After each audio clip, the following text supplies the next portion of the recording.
How I wish the Argos sails had never swept through the dark blue crashing rocks into the land of the Colchians. I wish the pine trees had never fallen into the groves of Pelion, cut down to put oars in the hands of the heroes who went after the golden fleece for Peleus.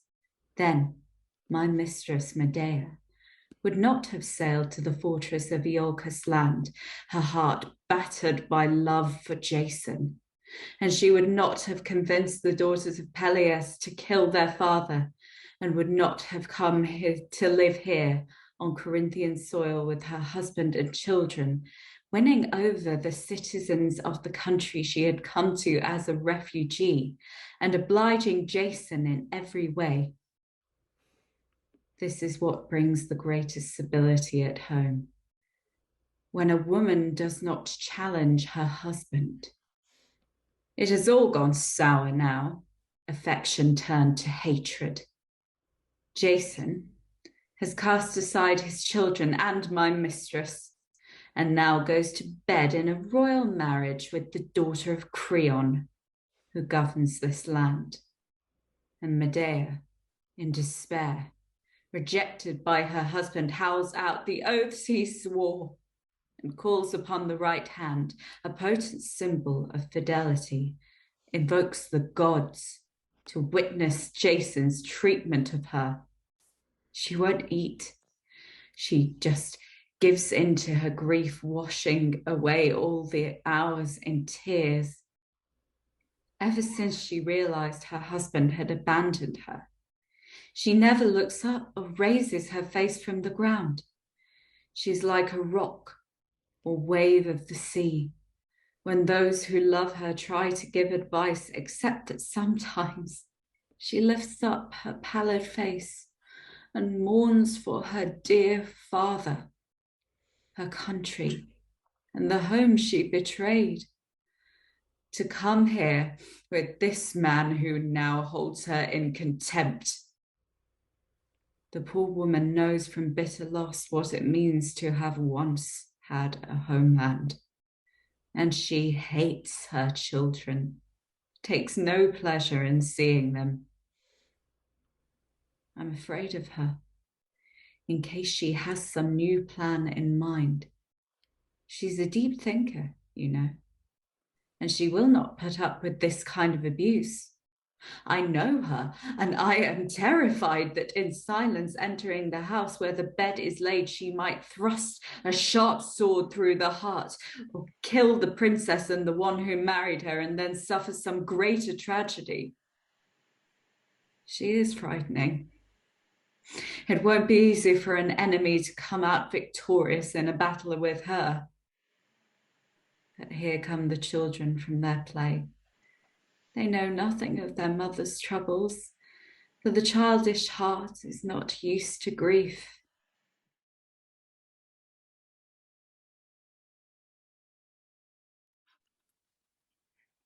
Women of Corinth, I have come out of the house so that you will not hold anything against me.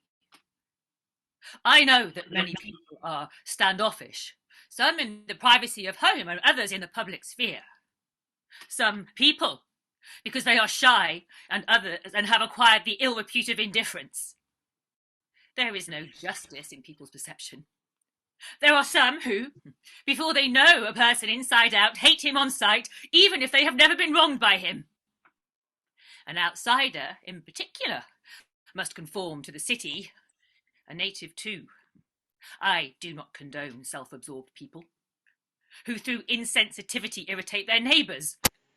But for me, this unexpected disaster has wrecked my life. I'm cast adrift. I have lost all pleasure in living, and I want to die, my friends. The man who was everything to me, try to understand this, has turned out to be the vilest man alive, my own husband. Of all creatures that have life and reason, we women are the sorriest lot. First, we must at great expenditure of money buy a husband and even take on a master over our body. This evil is more galling than the first. And Here is our most challenging contest, whether we will get a bad man or a good one. Besides, divorce is unsavoury for a woman, and it is not possible to say no to one's husband. And when she comes into new customs and rules, a woman must be prophet of what she could never have learnt at home. How best to deal with her marriage partner. And if we get it worked out, and a husband shares our life with us, and he bears the yoke without violence, life is to be envied. Otherwise, we are better off dead. But the man, when he is bored with things at home, he can just go out to ease the weariness of his heart. But we have just one person to look to. They say that we live a life free of danger at home while they face battle with the spear. How wrong they are. I would rather stand 3 times in the line of battle than once bear a child. But the same story does not apply to you and me. You have this city and your father's home, enjoyment of life and the companionship of friends, but alone and without a city, I am abused by my husband, carried off as plunder from a foreign land. I have no mother, no brother, no relative to offer me a safe haven from this disaster. I ask you this one small favour. If some way or means can be found to make my husband pay for this abuse, and the father of the bride, and the bride herself, keep it silent. For a woman, in all other things, is full of fear and a coward when it comes to looking on deeds of valour and the sword. But when she is wronged in her marriage, there is no heart more bloodthirsty.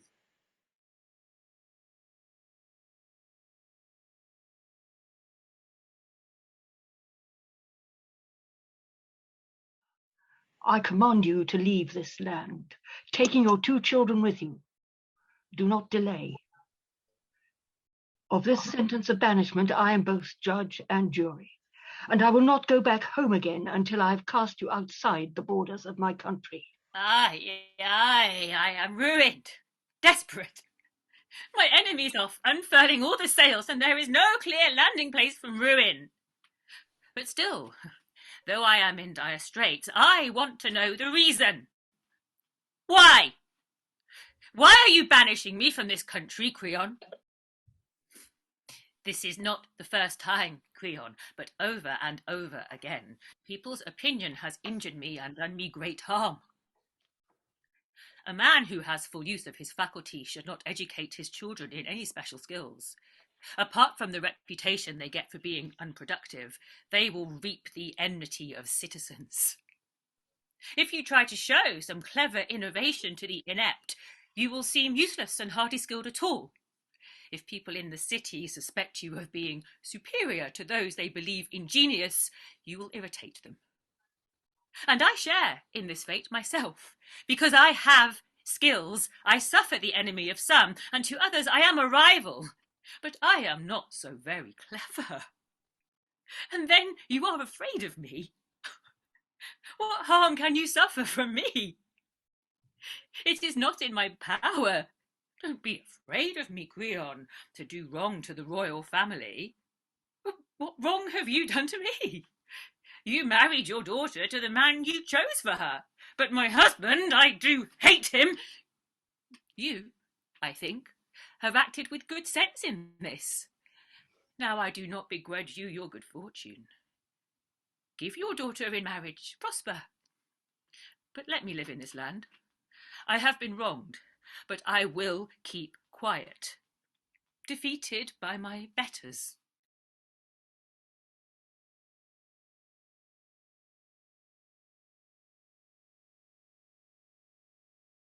Medea. Things have gone wrong at every turn.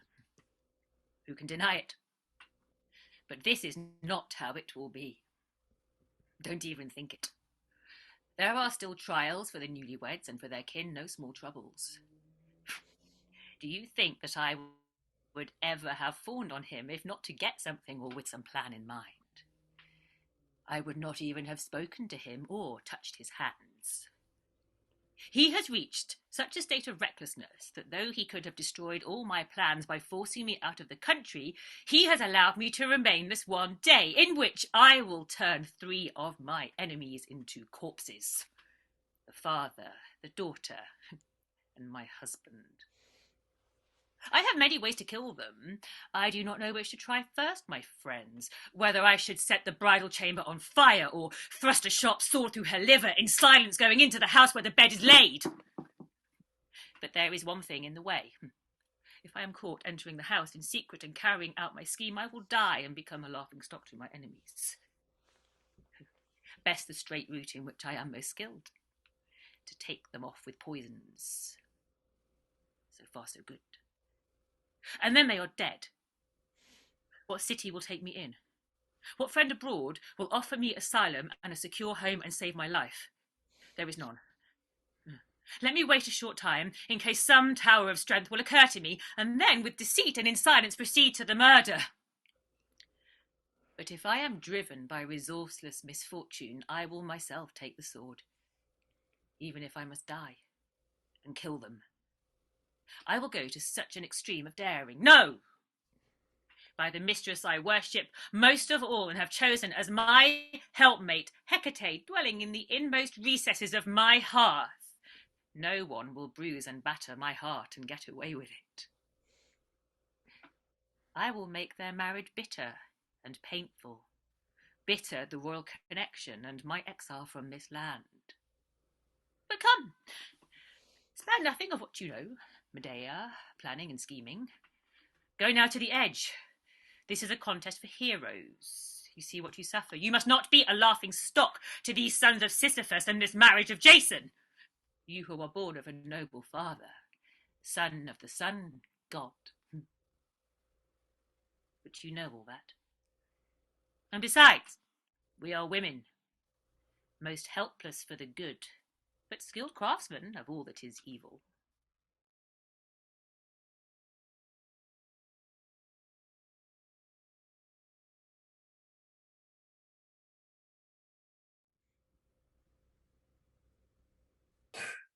This is not the first time, but over and over again, I have seen how utterly stupid an intransigent temper can be.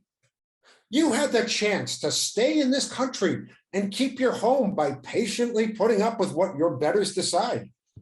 But now you have had your say, and for it, you are to be deported. It makes no difference to me. Never let up saying that, oh, Jason is the vilest man alive. But for what you have said against the royal family, I think you're so lucky to be punished with exile. Now, I was constantly trying to assuage the passions of the rulers in their anger, and I wanted you to stay. But you could not control your craziness, never letting up on your abuse of the royal family. See, this is why you are to be exiled from this land.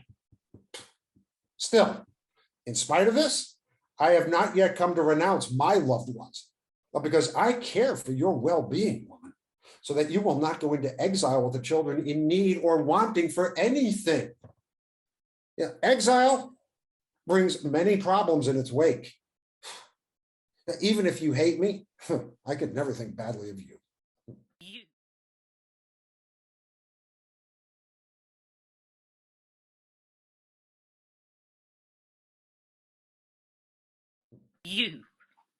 You utterly vile.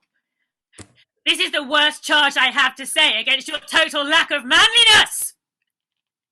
You have come to me, you who are most hateful to the gods and to me and to the whole human race. This is not daring. This is not courage to abuse your loved ones and look them in the face. This is the most virulent of all human sicknesses, shamelessness. Still, you have done me a favour in coming. I will lighten my grief by reviling you, and you will feel the sting in hearing it. I will begin at the beginning. I saved your skin, as all the Greeks know who boarded the Argo with you, when you were sent to master the fire-breathing bulls with yokes and to sow the deadly field, and the dragon which guarded the golden fleece and never sleeping protected it with many coils. I killed it and held up the light of safety for you. As for me, after betraying my father and my home, I came to Iolcus near Pelion with you, eager but not prudent. Then I killed Pelias, in the way that he would die most tragically at the hands of his own children, and I confounded their entire household. And you, after receiving this from me, you, the vilest man alive, you have betrayed me, and you have made a new marriage, although you already have children. If you were still childless, you could be excused for craving another marriage bed. Gone is the faith of oaths. I cannot understand whether you believe the old gods are no longer in power, or that new covenants are established for men today, since you must know that you have not kept your oath to me. Right, and how fervently you were taken, and these knees. How futilely I was clung to in supplication by an evil man. I have lost my hopes. Listen, I will share with you as if you were a friend. And what will I get out of it? Still, under questioning, you will appear more shameless. Now, where will I turn? To my father's house, which I betrayed for you along with my native land when I came here, or to the unhappy daughters of Pelias. They would be delighted to take me in. I murdered their father. This is how it is. I have made myself an enemy to my loved ones at home, the very ones I should not have hurt. In helping you, I have enemies. And for this, you have made me an icon of Greek womanhood. I have in you a wonderful husband and faithful to me. Oh, the pity of it if I must go into exile, cast out of this country without friends. A lonely mother with 2 lonely children, a fine reproach to the new bridegroom that your children are homeless beggars, and the woman who saved your life. Oh, Zeus. Why have you given us a clear test of gold to tell which is counterfeit, but of men? Where to identify an evil one would be useful. There is no such mark on his body.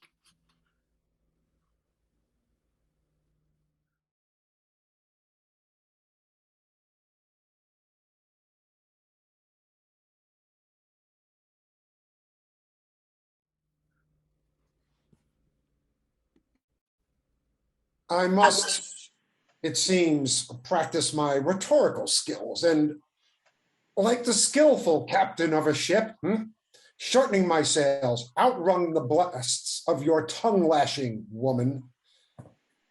And since you make such a mountain of it, I think that Kypris, god of love, was the savior of my expedition. She was the only one of gods or men. You have a subtle mind. And it would be tedious to go through every detail of the story. How with his inescapable arrows, love compelled you to save me. Still, I will not put too fine a point on it. However much you have benefited me, all well and good. But you got certainly more out of saving me than you put in, as I will demonstrate. First, you make your home in Greece instead of an alien land, and you experience justice and the rule of law, not merely brute force.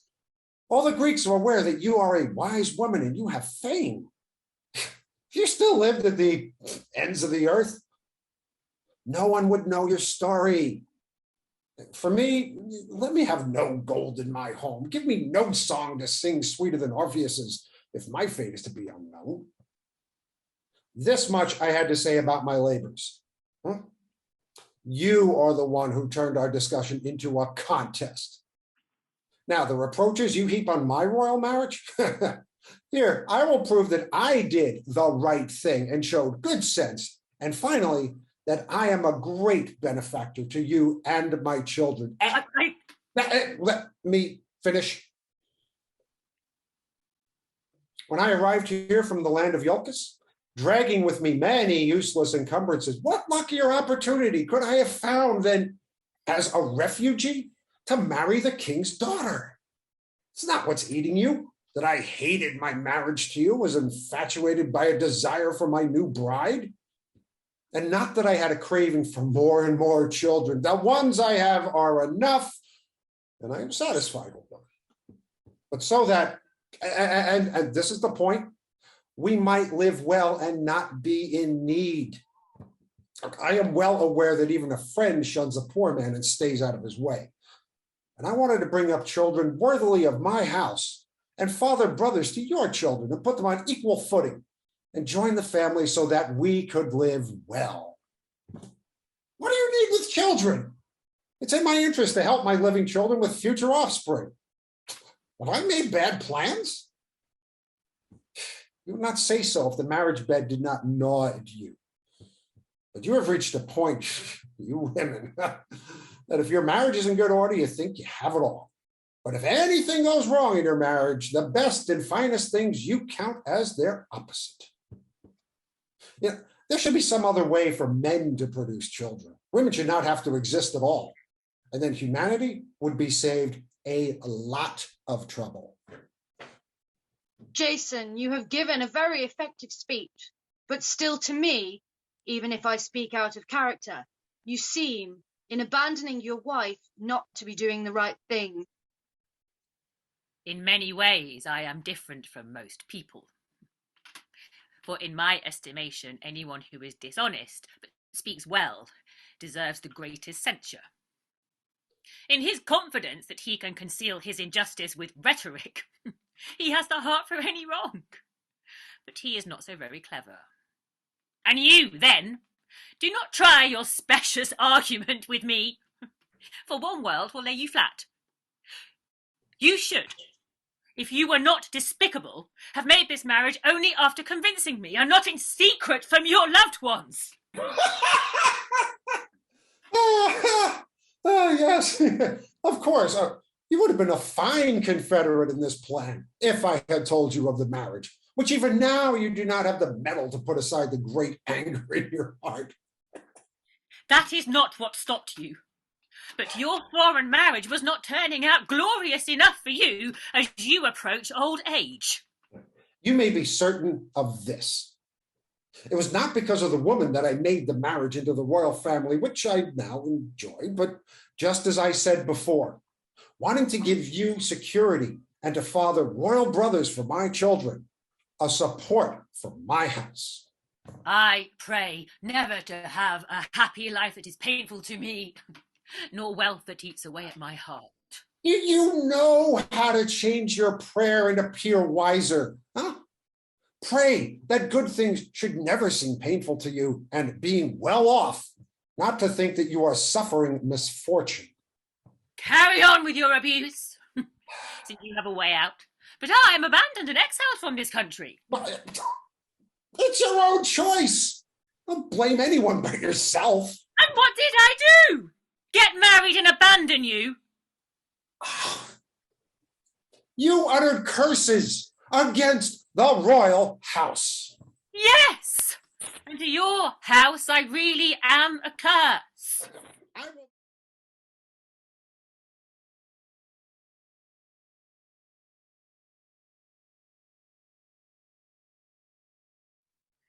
O Zeus and justice, daughter of Zeus and light of the sun, I shall be victorious over my enemies now, my friends.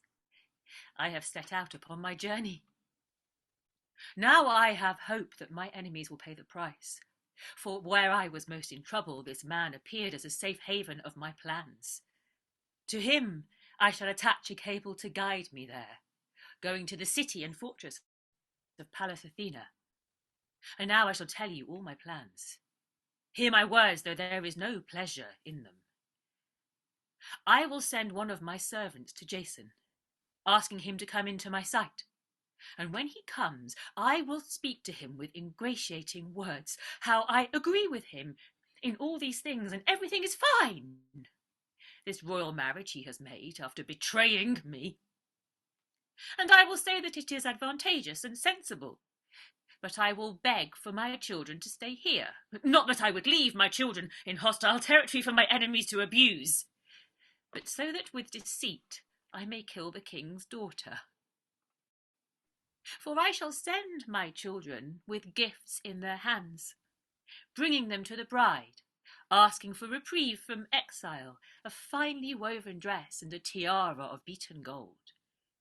And if she takes them in her hands and puts them on her flesh, she and anyone who touches her will die a horrible death. So potent are the poisons I will smear on the gifts. After this, it is a brand new story. I grieve over the deed I must do after this, for I shall kill my children. There is no one who will rescue them, and after confounding Jason's whole house, I shall leave the country in flight from the murder of the children I love, after daring a most unholy deed. For it is not tolerable to be laughed at by my enemies, friends. Let it pass. What good is life to me? I have no homeland. I have no home as a refuge from evils. I made my mistake when I abandoned my father's house, won over by the words of a Greek man who will, with the gods' help, pay for this. The children born from me he will never see again them alive for the rest of his life. And he will not father a child from the newly wedded bride, since she, the wretch, must die wretchedly through my poisons. Let no one think that I am mean or weak, nor peaceful, but of the other sort, a weight upon my enemies, but to my friends most kind. It is to such people the heroic way of life belongs.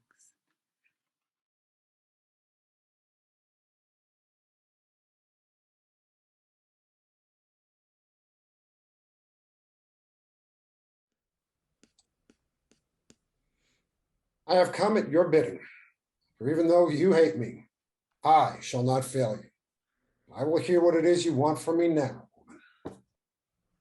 Jason, I ask you to forgive me for the things I said before.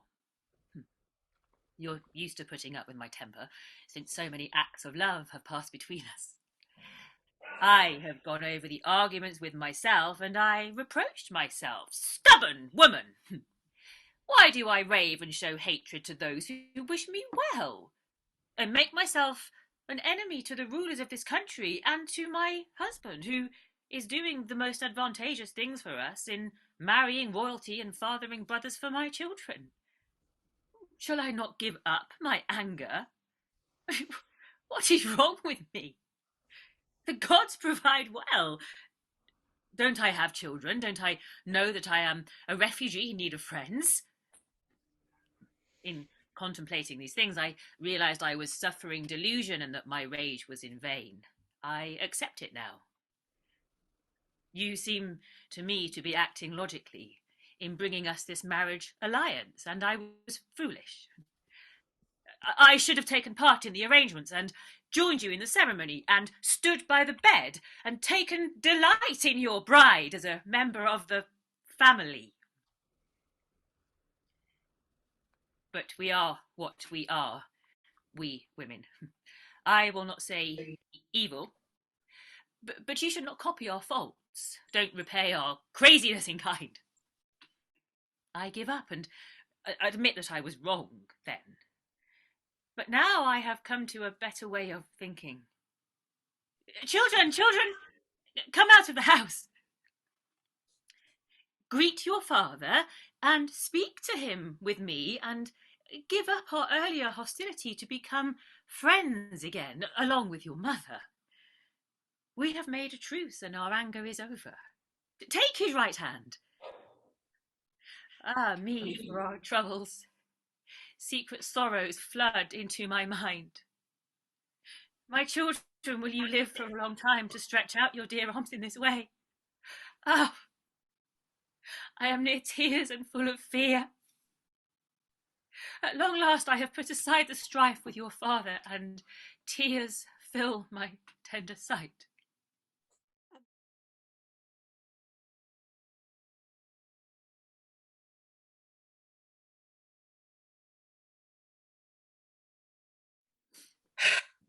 Cheer up. You too will come home with your children's help. I will send others home before that unhappy woman that I am. You are not the only woman to be separated from her children. As humans, we must lightly bear misfortunes. I will do that. But go into the house and prepare the children for what they need for today. Children, children! You have a city and a home in which, when you have left me in my misery, you will dwell forever deprived of a mother. And I will go to another country, a refugee, where I cannot delight in you or see you happy. I will never adorn your nuptial bath and bride and marriage bed, never hold up the wedding torch. My own daring has wrecked my life. Dear, dear children, all my care for you has gone to waste. What a waste! The toil which wore me out when I endured the hard, useless pangs of childbirth. Truly once, grief-stricken though I am now, I had high hopes in you, and you would care for me in my old age, and when I died, with your own hands you would tend me. Something we all hoped for. But now it's gone. It's all gone. My sweet expectation. For without you I will live a life of sorrow, agonizing for me. And you, with those dear eyes of yours, will never again look at your mother when you have gone away to another life. Aye! Why are your eyes staring at mine, children? Why do you smile that very last smile? Aye. What will I do? Oh, my heart is not in it, women, when I look at the gleaming eyes of my children. I could not do it. Goodbye, my plans of before. I shall take my children with me. Why should I abuse them to wound their father and have twice as many woes myself? I will not do it. Goodbye, my plans. Oh, but what is the matter with me? Do I want to be a laughing stock, letting my enemies go unpunished? These things must be endured. Damn my cowardice! How could I let soft words into my heart? Go into the house, children. Whoever is not permitted to partake of my sacrifice, stay away. I shall not let my hand grow slack. I do not. Do not, oh my heart, do not do these things. Let them alone, you miserable woman. Spare your children. Living there with me, they will delight you. No! By the avengers down in Hades. There is no way that I will leave my children to be abused by my enemies. They must die. And since they must, I who gave them birth will kill them. The plan is underway, and there is no escape. The crown is on her head. Dressed in the robes, the royal bride is in her death throes. I am certain of it.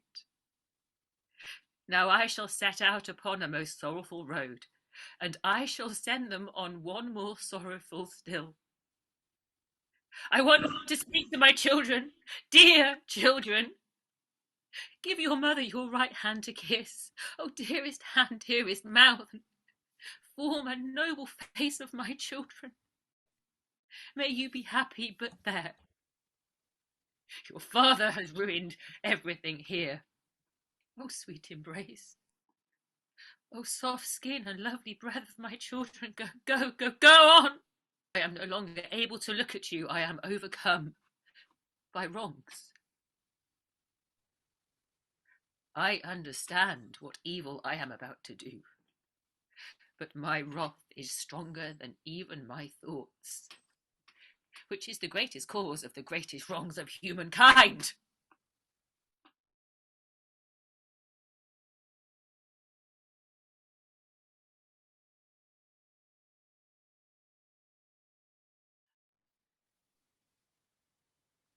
Medea, you have perpetrated a terrible criminal act. You must flee. Flee at once. Take ship or chariot, but go. What has happened that I need to take off in this way? The royal princess is dead just now, a victim of your poisons, and her father, Creon, is dead too. That is wonderful news. You will have my eternal gratitude, and I will call you my friend. What are you saying? Have you gone mad, woman? You have destroyed the royal household and are glad to hear it and have no fear of the consequences? I too have something to say in answer to your words, but do not rush off, my friend. Tell your tale. How did they die? You will give me twice as much pleasure if they died horrible deaths.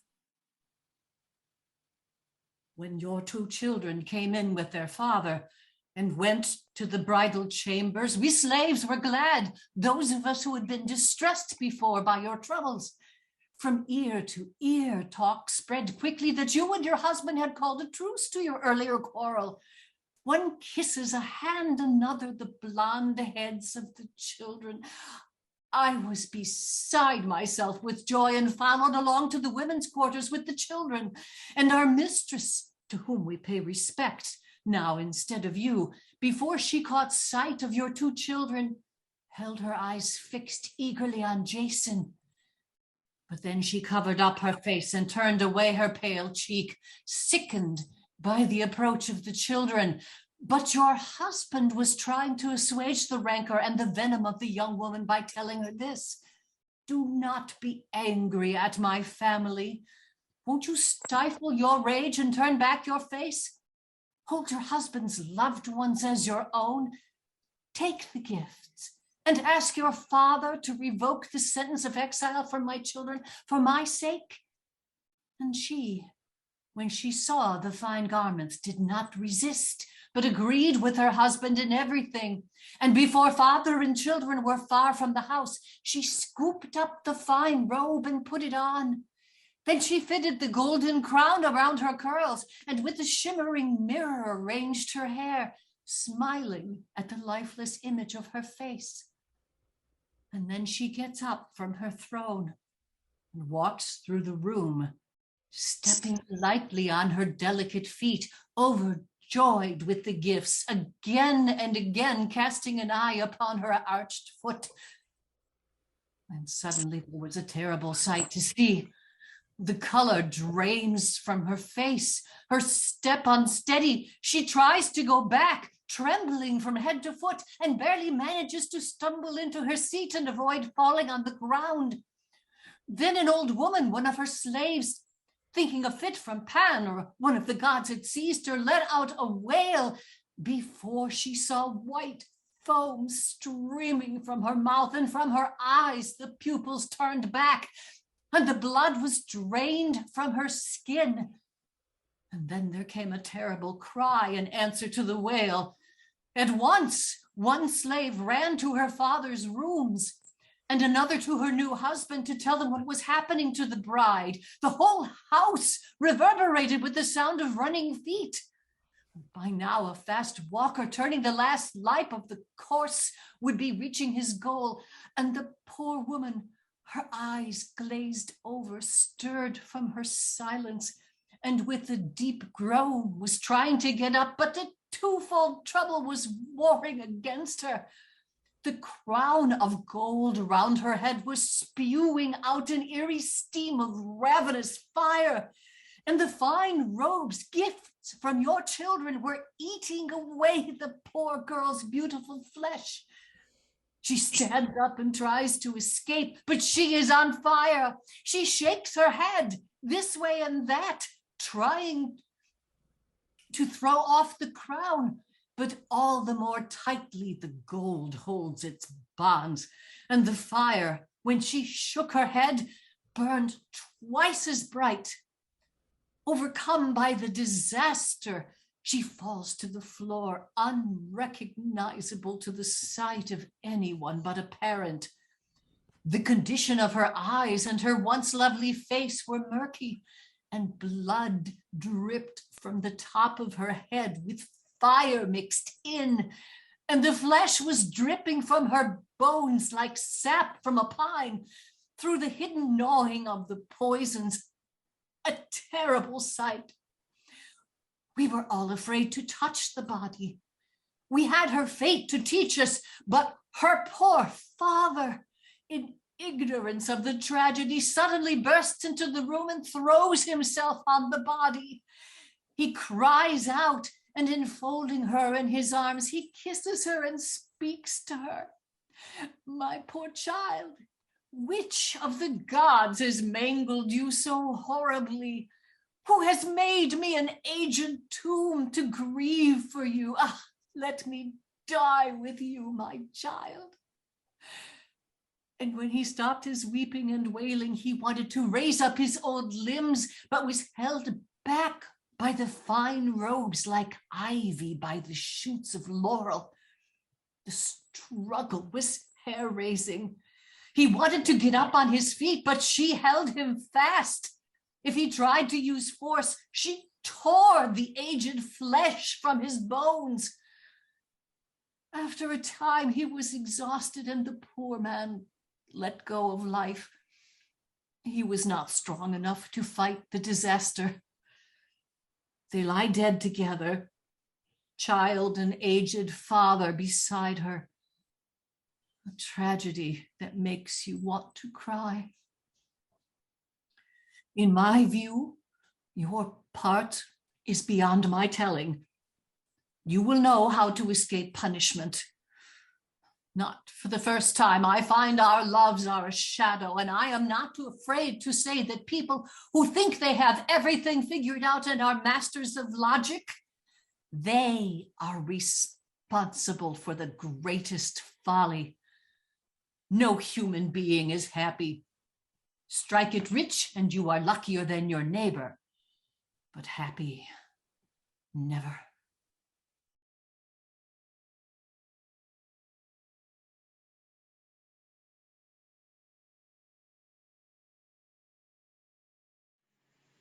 You there. Woman standing here at the door. Is she still in the house? Medea, who has perpetrated these heinous crimes. Or has she taken flight? She would need to hide herself in the earth or grow wings to lift her body high into the air if she is to avoid revenge from the royal house. Or does she trust that after killing the rulers of the country, she will escape their kinsmen unpunished? What is it? Does she intend to kill me too? Your children are dead, killed by their mother's hand. No! What are you saying? Woman, you have doomed me. You need to know that your children are gone. Where did she kill them? Inside the house or outside? Open the gates and you will see your murdered children. Hurry, unlock the doors! Now! Servants, unfasten the bolts so that I may see the two disasters. My children are dead. And her, I'll make her pay. Why are you shaking the doors and trying to force them open? To find the bodies and me the perpetrator. You are wasting your effort. If you need anything from me, say so. But you will never touch me with your hand. Such transport the sun god, father of my father, has given me. A defense against the hand of my enemies. You abomination. You vilest, most hateful woman to the gods and to me and to the whole human race. You had the heart to take the sword to your own children, to whom you gave birth, and you have left me childless and devastated. You did these things. How can you still look on the sunlight and earth after daring the most appalling deed? Damn you! Now I see it. I didn't understand it then. When I brought you, so hideous a monster, into Greece, from your home and from that barbarous land, betrayer of your father, the country that reared you. The gods have hurled you as an avenging spirit against me. You killed your brother at the hearth and then boarded the beautiful ship Argo. That is where you started. But after marrying me and bearing my children, Because of the marriage bed, you killed them. There's no Greek woman who would have dared such deeds, any of whom I could have married, but instead chose you. A marriage tie that has ruined me. A lioness, not a woman, with a temper more savage than Turanian Scylla. Not even 10,000 curses could sting you. Such boldness is in you. Go, you depraved murderer of your children. What is left to me but to cry out for my fate? I will not enjoy my new marriage and the children whom I fathered and brought up. I will never be able to speak to them alive. I have lost them. I could prolong an answer to your words if Father Zeus were not aware what you have gotten from me and what you did in return. You were not going to disrespect your marriage to me and lead a happy life, ridiculing me. And the royal bride and Creon who arranged the marriage for you were not going to exile me from the country and get away with it. Remember this. And go ahead and call me lioness if you like, and Scylla, dwelling in the Turanian land. I have wrenched your heart as I had to do. You will suffer too and share in this tragedy. You can be certain of that. But the pain is pleasure if you do not laugh. Ah, children! What a terrible mother you have had. Oh, children, you were destroyed by your father's disease. My right hand did not strike them. But your abuse and your new marriage. You thought the marriage bed was worth your children's lives? Do you think this is a trivial wrong for a woman?